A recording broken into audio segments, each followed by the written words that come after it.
Hello guys, welcome back to my YouTube channel, RYLB Koy Bonsai. Guys, update ko naman sa inyo guys yung Sitobo Falls guys. So, nandito naman ako ngayon.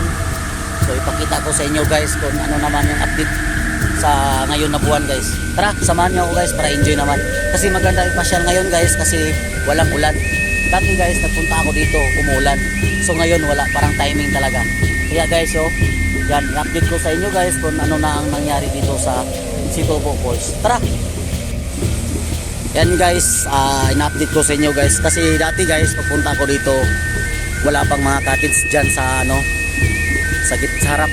Yan guys. So, kaya in-update ko sa inyo, ipakita ko sa inyo, share ko sa inyo para para makita nyo naman kung sinong gusto magpunta dito sa Sitobo Falls. So, pwede nyo kayo magpasyal dito, lalo na kapag walang ulan. Yan guys, yung forma dito guys. Dati guys, yung pagpunta ko dito, yan sa harap guys, wala pa yan. So ngayon, mayroong cottage na, may mga upuan na sila. So, dati din, wala pang mga ganitong tinda-tindahan na medyo pwede ka magpili dito. Ngayon, mayroon na. Yan guys, in-update ko sa inyo guys. Tara, samahan nyo ako guys para enjoy naman.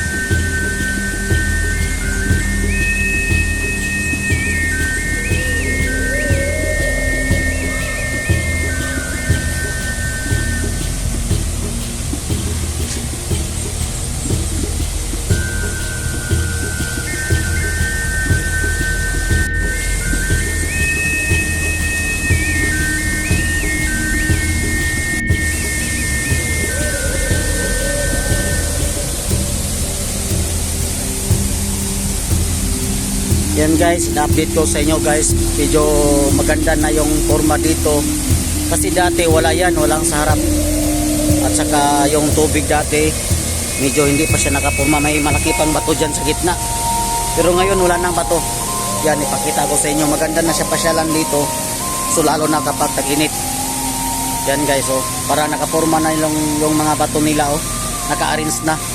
So pwede ka nang magpunta doon sa harap. So may mga cottage na sila. Yan. So pwede na kayong dito, magpasyal pag palamig. Yan na-arrange na siya guys kasi pagpunta ko dito last time, yan parang ginagawa pa yan sa mga backhoe.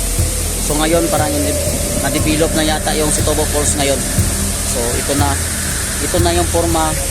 So ina-update ko lang sa inyo guys para makita ninyo, para gusto kayo magpasyal dito. So pwede na kayo magpasyal. Yan guys. Ito na yung forma.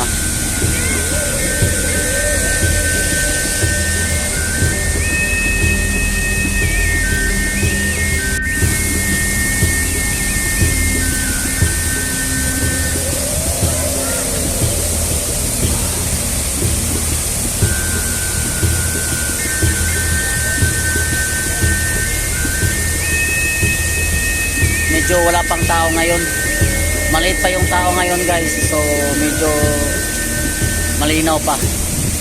Yan.